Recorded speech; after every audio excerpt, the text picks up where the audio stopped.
1983లో NT Ramarao Telugu Desam పార్టీని స్థాపించినప్పటి నుంచి కరీంనగర్ జిల్లా రాజకీయాల్లో టీడీపీ ఒక వెలుగు వెలిగింది.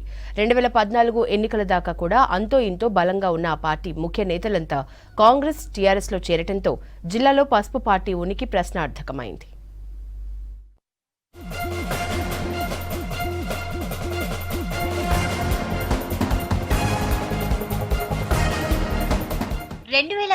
వరకు ఏ ఎన్నికలొచ్చినా కరీంనగర్ ఉమ్మడి జిల్లాలో తెలుగుదేశం పార్టీదే హవా.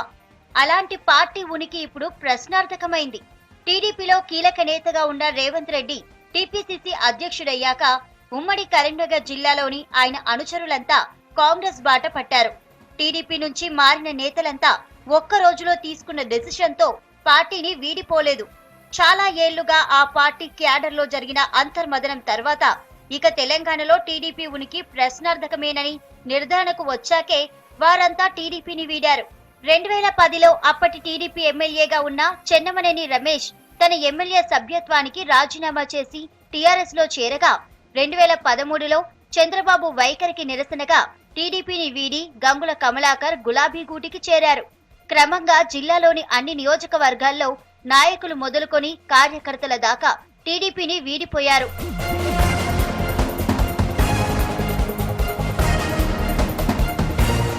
మాజీ మంత్రిగా టీడీపీలో సుదీర్ఘ కాలం పనిచేసిన సుద్దాల దేవయ్య టీడీపీని వీడి 2014లో కాంగ్రెస్ లో చేరారు. ఆ తర్వాత ఆయన బీజేపీలోకి వెళ్లారు.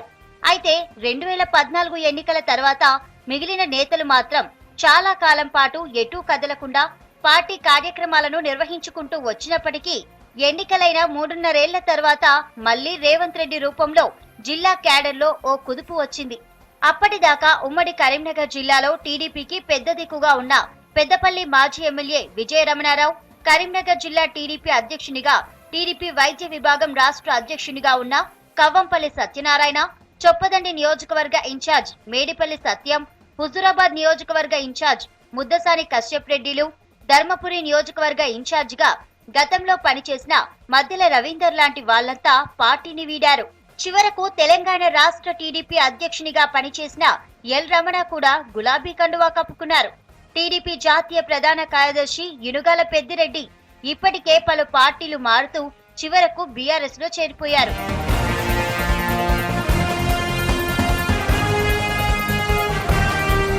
ముఖ్య నేతలతో పాటు నియోజకవర్గాల బాధ్యులు, మాజీ జెడ్పీటీసీ సభ్యులు, మాజీ ఎంపీపీలు, ఎంపీటీసీ సభ్యులు, సర్పంచ్లు, అనుబంధ సంఘాల నాయకులు పార్టీకి గుడ్ బై చెప్పారు.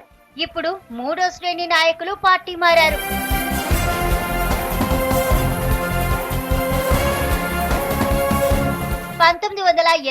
నుంచి మొదలుకొని 2014 సాధారణ ఎన్నికల వరకు జిల్లాలో 2 సందర్భాలు మినహా ప్రతిసారి 5 అంతకంటే ఎక్కువ అసెంబ్లీ స్థానాలు సాధించిన ఘనత టీడీపీది. 2009లో మహాకూటమి పొత్తులో భాగంగా టీఆర్ఎస్, సిపిఐ, సిపిఎంతో జట్టు కట్టిన టీడీపీ జిల్లాలో 5 చోట్ల గెలువగా టీఆర్ఎస్ అభ్యర్థులు మరో 4 చోట్ల విజయం సాధించారు. మహాకూటమి మొత్తం 13 సీట్లలో 9 స్థానాలను చేజిక్కించుకుంది. ఇక 1983లో ఎన్టీఆర్ పార్టీ స్థాపించిన తర్వాత జరిగిన తొలి సార్వత్రిక ఎన్నికల్లో జిల్లాలో 5 చోట్ల టీడీపీ గెలుచుకోగా వారి మిత్రపక్షమైన సంజయ్ విచార్ మంచ్ 2 చోట్ల గెలిచింది. 7 సీట్లు వీరి ఖాతాలోనే ఉన్నాయి. నాదెండ్ల భాస్కర్ రావుపై ఆరోపణల సందర్భంగా 1985లో వచ్చిన మధ్యంతర ఎన్నికల్లోనైతే టీడీపీ కరీంనగర్ జిల్లాలో 8 చోట్ల గెలిచింది. 1994లోనూ ఇదే ఊపులో 8 సీట్లు గెలుచుకోగా ఆ పార్టీకి రెబల్ గా మేడారం నుంచి మాలెం మల్లేశం విజయం సాధించి తిరిగి టీడీపీలో చేరారు. 1999లో బీజేపీ పొత్తుతో 5 అసెంబ్లీ సీట్లను టీడీపీ గెలుచుకోగా ఒక్కచోట బీజేపీ గెలిచింది. కేవలం 1989, 2004 సాధారణ ఎన్నికల్లో మాత్రమే టీడీపీ 2 సీట్లకు పరిమితమైంది. ఇదంతా టీడీపీ గత వైభవం.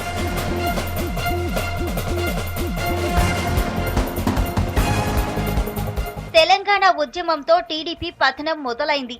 చివరిసారిగా 2013లో జరిగిన గ్రామ పంచాయతీ ఎన్నికల నుంచి ఆ తర్వాత జరిగిన మున్సిపల్ ఎన్నికలకు, ఆ తర్వాత 2014లో జరిగిన సాధారణ ఎన్నికలు వచ్చేసరికి క్రమక్రమంగా పార్టీ క్యాడర్ చాలా వరకు ఇతర పార్టీల్లోకి వెళ్లిపోయింది. గత మున్సిపల్ ఎన్నికల్లో చాలా వరకు వార్డు కౌన్సిలర్లుగా, కార్పొరేటర్లుగా నిలబెట్టేందుకు కూడా అభ్యర్థులు దొరకని పరిస్థితి. చాలా చోట్ల బరిలోకి దిగే క్యాండిడేట్లు దొరకక ఖాళీగా వదిలేసిన పరిస్థితి. 40 ఏళ్ల చరిత్ర ఉన్న తెలుగుదేశం పార్టీ జిల్లాల్లో దాదాపు ఉనికిని కోల్పోయింది.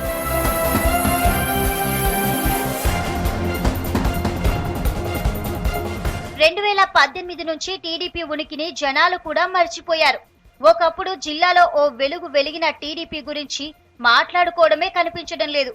గత ఎన్నికల్లో ఎవరు టీడీపీ టికెట్ పై పోటీ చేస్తారంటే ఒకరి ముఖం ఒకరు చూసుకోవడం తప్ప పేరు చెప్పలేని పరిస్థితి అని అనుకుంటున్నారు.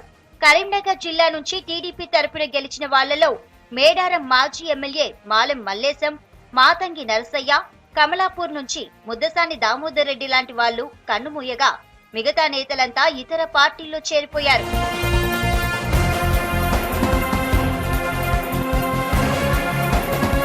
తెలంగాణ రాష్ట్ర సమితి ఆవిర్భావంతో టీడీపీకి కరీంనగర్ జిల్లాలో కష్టాలు ప్రారంభమయ్యాయి. 2001లో టీఆర్ఎస్ పార్టీ స్థాపించిన తర్వాత వచ్చిన 2004 సాధారణ ఎన్నికల్లో సమైక్యమే తమ నినాదమని ప్రజల్లోకి వచ్చిన టీడీపీని కరీంనగర్ జిల్లా ప్రజలు ఘోరంగా దెబ్బతీశారు. ఆ ఏడాది కాంగ్రెస్, టీఆర్ఎస్, సిపిఐ జట్టు కట్టి ఎన్నికల బరిలో నిలిస్తే 13 స్థానాల్లో 10 స్థానాలు గెలుచుకోగా టీడీపీ కేవలం 2 సీట్లకే పరిమితమైంది. ఈ ఫలితాలు 2009 నాటికి చంద్రబాబులో మార్పు తెచ్చి టీఆర్ఎస్ తో జట్టు కట్టి బరిలోకి దిగేలా చేశాయి. దీంతో మళ్లీ పసుపు పార్టీకి పూర్వ వైభవం వచ్చినట్లయింది. ఏకంగా కరీంనగర్ జిల్లాలో 5 చోట్ల టీడీపీ అభ్యర్థులు గెలువగా 4 చోట్ల టీఆర్ఎస్ అభ్యర్థులు విజయం సాధించారు.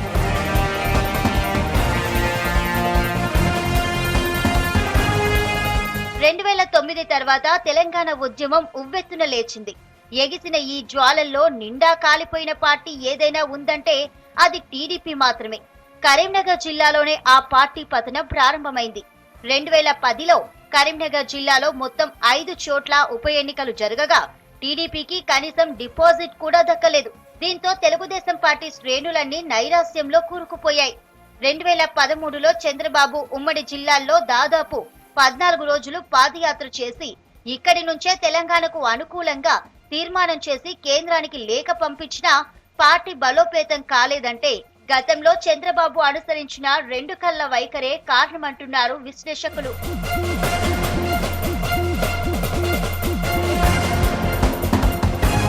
2010 ఉప ఎన్నికల తర్వాత కరీంనగర్ జిల్లా వ్యాప్తంగా తెలుగుదేశం పార్టీకి చెందిన ఎంపీటీసీలు, మున్సిపల్ కౌన్సిలర్లు, కార్పొరేటర్లు చాలా మంది టీఆర్ఎస్ లో చేరిపోయారు. సకల జనుల సమ్మె సమయంలోనైతే టీడీపీ టార్గెట్ చేసుకుని తెలంగాణ వాదులు ఆ పార్టీ కార్యాలయంపై పలుమార్లు దాడి కూడా చేశారు. ఏకంగా ఓ రోజైతే ఉద్యమకారులు పార్టీ ఆఫీస్ కు నిప్పు కూడా పెట్టారు.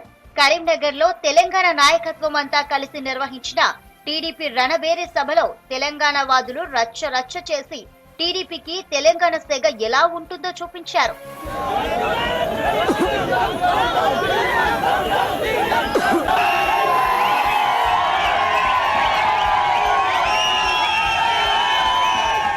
తెలుగుదేశం పార్టీ పరిస్థితి ఇప్పుడు పూలమ్మిన చోటే కట్టెలమ్ముకున్న చందంగా తయారైంది అంటున్నారు విశ్లేషకులు. ఒక్కో సీటు నుంచి 4గురైనా టికెట్ కోసం పోటీ పడే పరిస్థితి నుంచి అసలు పోటీలో ఉంటారో ఉండరో చెప్పలేని దుస్థితికి పడిపోయిందని క్రిటిక్స్ అంటున్నారు.